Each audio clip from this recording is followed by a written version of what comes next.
नमस्कार. जय श्रीराम. मंडळी, असं म्हणतात, सामान सौ बरस का पलकी खबर नाही. मानवी जीवन किती अशाश्वत आहे, किती क्षणभंगूर आहे, याची प्रचिती ठायी आपल्या सगळ्यांना येतच असते. परंतु राज्याचे उपमुख्यमंत्री सन्माननीय अजितदादा पवार यांच्या अपघाती निधनाने तर याची आपल्याला ही आता मोठीच प्रचिती आली आहे. सन्माननीय अजितदादा आता आपल्यात नाही आहेत. त्यांचं विमान अपघातात दुर्दैवी निधन झालेलं आहे. अगदी मनाला चटका लावून जाणारी ही गोष्ट आहे.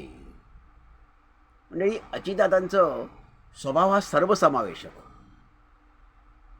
तसे ते अजातशत्रू, म्हणजे सर्वांशी जमवून घेणारे.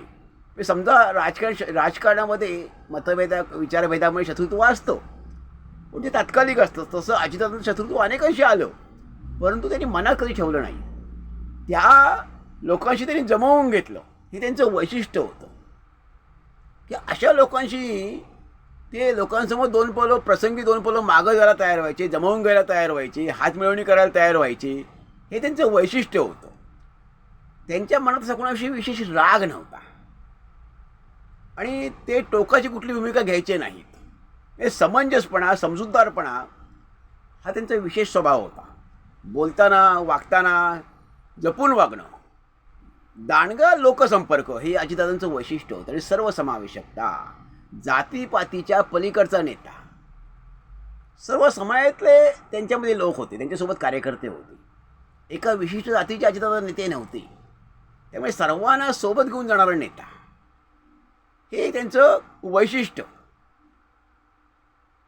दुसरी गोष्ट अशी की त्यांचा स्पष्ट वक्तेपणा. जे पटत नाही ते लगेच बोलून जाणार. स्पष्ट वक्तेपणा, सडेतोडपणा, कार्यक्षमता, 10-10, 12-12 तास, 14 तास काम करण्याची क्षमता, प्रशासनावर उत्तम पकड, प्रशासनावर त्यांची उत्तम पकड, प्रशासनाचं उत्तम ज्ञान, त्यांना प्रशासकीय अभ्यास आणि स्वभाव त्यांचा परखड, अतिशय निरीक्षण, काटेकोर निरीक्षण, काटेकोरपणा, शिस्तबद्ध हे त्यांचं वैशिष्ट्य. जर त्यांचं ह्या जीवनाचं स्वभावाचे त्यांच्या वैशिष्ट्य होतं. दुसरी गोष्ट अशी की ते मनात काही ठेवत नसत. जे आहे ते बोलत असत. आज आपण एक कुणाशी बोललो, कुणाला काही बोललो, तर उद्या अजितदादांच्या मनात तसं काही नसणार आहे. म्हणजे त्यांनी टीका केली कुणावर, ती टीका ते दुसऱ्या दिवशी विसरत असत आणि दुसऱ्याने कोणी त्यांच्यावर टीका केली तर ते गांभीर्याने घेत नसत. तर त्यांचे वैशिष्ट्य होतं की राजकारणात त्यांनी कोणाला शत्रू असं मानलं नाही. ते कायम मनात ठेवलं नाही. डूक आपण म्हणतो, डूक धरणं, तसं काही अजितदादा धरत नव्हते. म्हणजेच खरे लोकशाहीवादी, लोकशाहीला मानणारे, लोकशाहीचा स्वीकार करणारे, अशी अजितदादा वैशिष्ट्य आणि त्यांचं वैशिष्ट्य होतं. म्हणजे माणसामध्ये चांगले वाईट गुण असतातच. चांगले आणि वाईट गुणांनी युक्त माणूस असतो. सर्व गुण संपन्न कुणीच नसतो. म्हणजे असतात ते महापुरुष किंवा संत आपण म्हणू, महापुरुष. परंतु सर्वसामान्य मनुष्य असतो, त्याला सगळ्या गोष्टी या चिकटलेल्या असतात. मद, मोह, मत्सर, लोभ सगळं चिकटलेलं असतं. मग त्याला अजितदादा अपवाद कसे असतील? परंतु यातही त्यांचा चांगुलपणा होता. त्यांच्यामध्ये अनेक चांगले गुण होते. तो त्यांचा स्वभाव होता की मिळतं जुळतं घेण्याचा त्यांचा स्वभाव होता. समोरच्याशी आहे त्या परिस्थितीत जमवून घेण्याचा त्यांचा स्वभाव होता. प्रसंगी कठोर होणं आणि प्रसंगी नमतं घेणं हाही त्यांचा एक स्वभाव होता. एक मैत्रीला जागणारा नेता म्हणून त्यांची ख्याती होती. अजितदादांचे मित्र सर्व प्रकारचे होते, सर्व स्तरातले होते. पण असं कधी कोणी म्हटलं नाही की अजितदादांनी मित्रांनी म्हटलं नाही की अजितदादांनी माझा घात केला, विश्वासघात केला, असं म्हटलेलं नाही. तर एक मैत्रीला जागणारा नेता. दुसरी गोष्ट अशी होती अजितदादांचं वैशिष्ट्य की ते अजितदादांचं दुसरं एक वैशिष्ट्य असं की अजितदादा हे सर्वसमावेशक तर होतेच, परंतु त्यांनी कधीही व्यसन केलेलं नाही. निर्व्यसनी होते. अजितदादा हे निर्व्यसनी, खात्रीपूर्वक सांगतो की अजितदादा हे निर्व्यसनी होते. हे त्यांचं वैशिष्ट्य होतं. तिसरी एक गोष्ट की अजितदादांनी कधी कोणत्याही जातीचं नाव घेऊन टीका केलेली नाही. जातीवाचक टीका ही अजितदादांनी कधीही केलेली नाही. अनेक नेते असे असतात की जातीवाचक टीका करतात. ते करणारे असतात. एका नेत्याचं नाव घ्यायचं आणि जातीवाचक टीका करायची.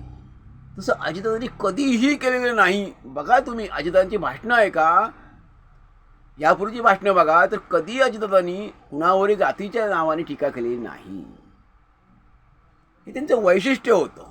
म्हणजे जातीपातीच्या पलीकडं जाणारा नेता, मैत्रीला जागणारा, मैत्रीला जपणारा नेता, सर्वांना सोबत घेऊन जाणारा नेता, प्रशासनावर पकड असणारा नेता, दांडगा लोकसंपर्क असणारा नेता, शेतकऱ्यांशी कष्टकऱ्यांची जाणीव असणारा, त्यांची व्यथा जाणणारा नेता, अशी अजितदादांची आपल्याला एक ओळख आहे. तसं त्यांचा आपल्याला परिचय देता येईल, त्यांचं वैशिष्ट्य म्हणता येईल.